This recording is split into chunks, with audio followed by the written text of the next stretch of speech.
Now, there's a strange anxiety in creative culture right now. I'm seeing a lot of the same videos, and I'm really trying to think how I can put this in a way where you haven't heard people say it in a very overtly boring way. Now, the fact is, everyone wants to be original. Everyone's trying to be original. Think about literally what I just said. Is that literally not me trying to do that? But somehow, everyone still looks the same, or at least I would say the majority are creating content and putting content out in a way that is very boring. Now, we live in the most hyper documented, hyper influenced era in history, yet originality is becoming like a moral badge, something you're either born with or not, something that you're constantly at risk of losing. I think that is the wrong obsession, because originality isn't a problem. I believe clarity is. Now, I've broken this down into a couple parts, as I like to do, so you can understand what I'm trying to say. Part 1, the myth of originality. Now, the idea of originality being something so pure or untouched is fairly modern. I'm going to give you some examples, but historically, artists or creatives didn't avoid influence, but they sought it out. And painters would copy masters stroke for stroke, writers rewrote myths, architects worked inside rigid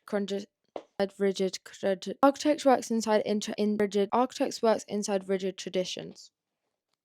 I said what I said. Now, there's a quote by Picasso. There's a quote that he said, "Good artists copy, great artists steal." And that quote gets misused a lot. It wasn't permission to copy, but it was a recognition that creative is transformation. Nothing comes from nowhere. You're not original. Also, I'm not original. Now, if you are not familiar with Susan Sontag, you definitely need to look into her. She is an incredible woman, and I'm currently reading her book. What's it called? Against Interpretation and Other Essays. But yeah, Against Interpretation. It's absolutely brilliant. And well, there's you've probably seen the interview with her, like the funny interview. You can find that somewhere. Actually, I'll link it down below. Meaning what? I'm sorry, excuse me. Are we not speaking English? No, had you not? But there was a brilliant interview. I'll leave that linked below as well. And in her book, one of the chapters, she mentioned this Greek word mimesis, which is basically about representing reality. So in other words, it's saying imitation isn't the opposite of creativity, but it was the mechanism of creativity. And this is interesting because today people are always looking down on other people for directly copying. Angers me. Okay, I'm gonna say it here and now. Yeah, imitating is fine, but directly like copying where you've not put zero thought into it, I'm just like, that's kind of crazy. Do you know what I mean?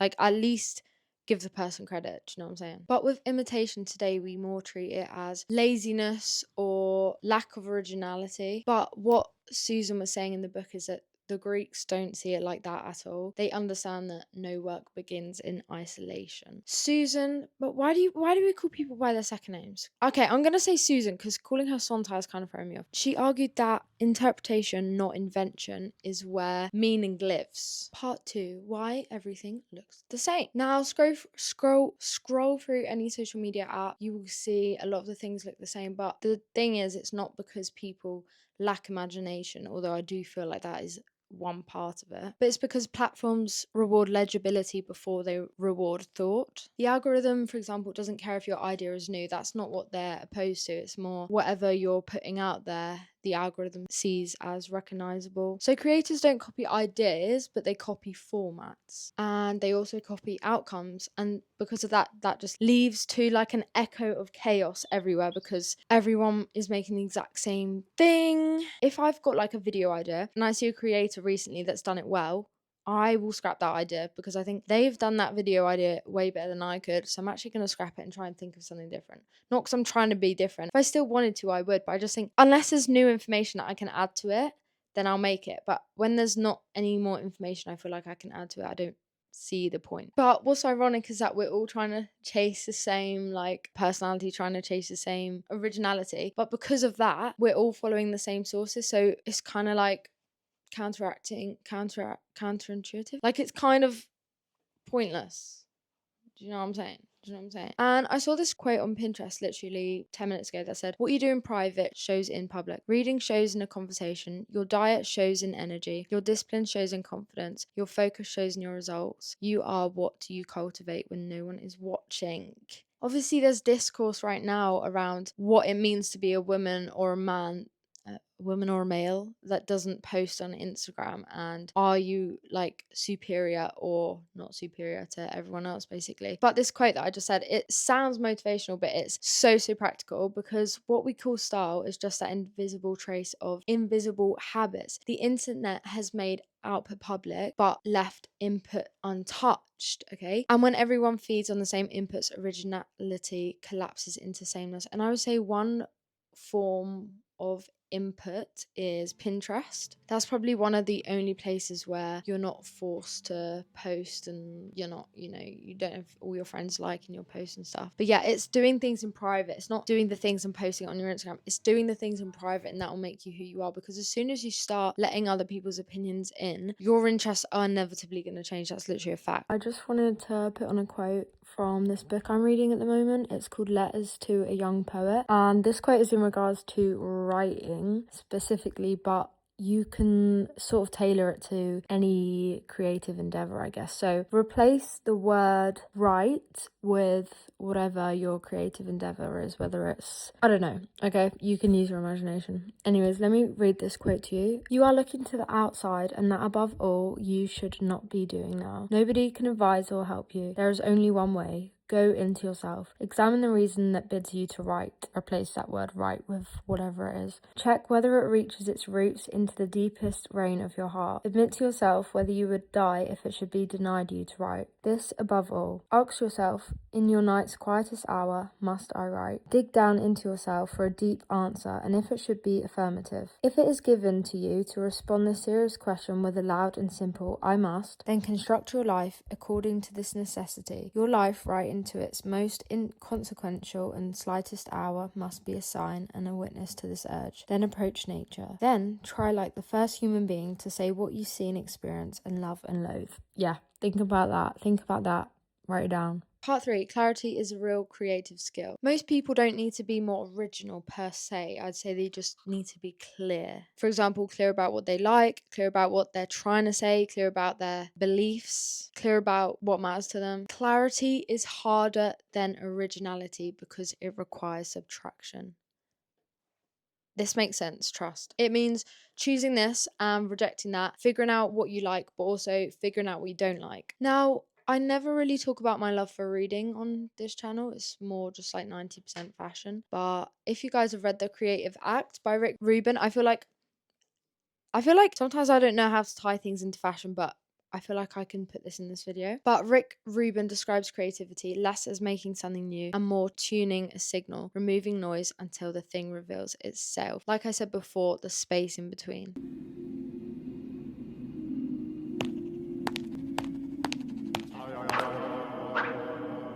And I feel like this is kind of vague, but I feel like I've given you enough ideas for you to understand. And also, you just watching this YouTube video doesn't mean that you have found that quietness. You need to go and do your own research. You need to go and read your own books. Go and get Audible. If you don't like reading, you can listen. I just think it's so easy to fake having interests. And say behind this video, like how many 2 books were read, I watched one 45-minute interview. Like that wasn't anything to do with this video. That was just stuff I'd already watched, and then everything just made sense as I was writing this out. So sometimes new thoughts come because you've watched or consumed new things. Do you get me? Like I was watching someone's video the other day. I was in the shower, and it's a video like I wouldn't usually click on, and I had an epiphany, but like not because I didn't copy what she said. She just said something so like off, but somehow in my head it connected to this one thing. I was like, damn, I literally dried my hands out of the shower. I was like, let me type this on my phone real quick. But when you listen to new media, it gives you new thoughts. So it's not like you have to think what they're thinking or have the same opinion as the person you're watching. Part 4, pop culture. Something that Susan definitely has an aversion to this phrase. Does pop culture interest you?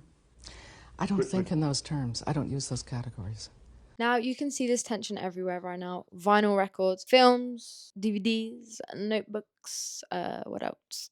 I'm not even going to bother to list anymore. But on the surface, it looks like nostalgia, but it's not. It's just a reaction to overload. Digital culture optimizes everything. Speed, output, reach, metrics. Now, although it's good and bad. Analog objects do resist that idea. They slow decisions down. You can't just put a vinyl on and skip through the song. So I guess in a way it's probably better for your brain. I don't know. But like I said, when things slow down a little bit, clarity starts to emerge. And something that I've been doing recently with this topic in mind is my dopamine has been so bad recently, partly probably because of medication, and probably partly because of the way my brain works, and probably partly because I'm actually not helping myself because it's constant YouTube videos playing. But I've tried to slow things down, and I know it doesn't sound like I've slowed it down, but even something like listening to podcast or something like that that's not like loud music all the time, something slow, maybe brushing your teeth in silence, or like getting a shower in silence. I literally never shower in silence, actually. I should probably try and do that. Driving to your like local shop. I purposefully left my earphones at home yesterday when I went out, but yeah, I didn't bring my earphones, and it was kind of nice. I feel like I'm lying to myself. Now, back to my opinion on physical media. I know I expressed it in a few videos back, but the whole thing in itself going analog is so ironic because people are like showing the whole world and doing like hauls. Kind of defeats purpose. But there is a paradox here. The desire to slow down has become visible. People turn to physical media only to broadcast back into the same systems they're trying to resist. It's not hypocrisy, it's evidence of how deeply public our private lives have become. Part 5. Why originality is overrated. Not to sound pretentious, but I was looking up quotes that I could insert into this video, and the one that stuck out to me was by George Orwell. And I quote, "Good prose is like a window pane." Sorry, let me start again. "Good prose is like a window pane. You don't notice it, you see through it." Now, this prose, I had to Google that word. It means in reference to like good writing.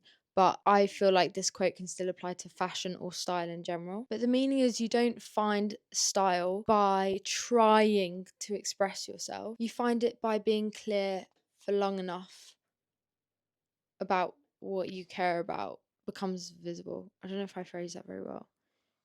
You basically just put emphasis onto the things that you care about, and then everything will follow. Like I said in like one video ago, that style, or clothes more specifically, should never be like the number one point. It should be your opinions, your beliefs, your values, and then style kind of follows it based connecting all of those up, what your interests are. Maybe you like high fashion, maybe you buy like it all lines up. So don't lead with fashion. My closing thoughts and opinions. If originality was really the goal, most great work would never exist.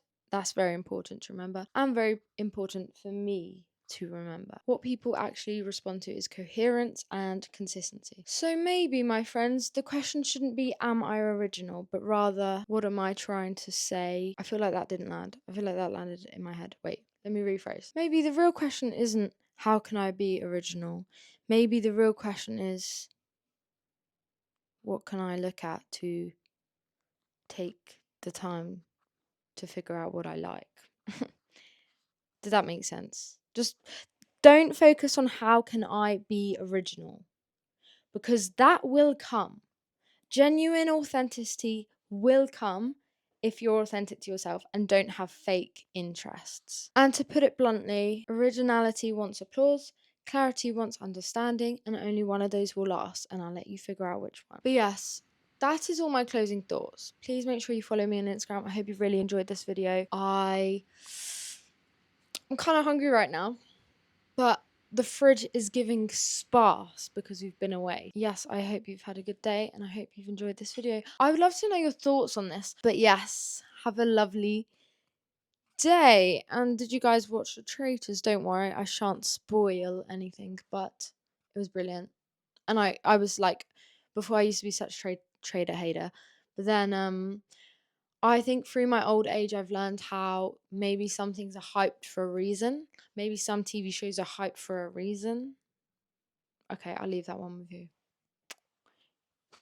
Peace and love every day. Every day.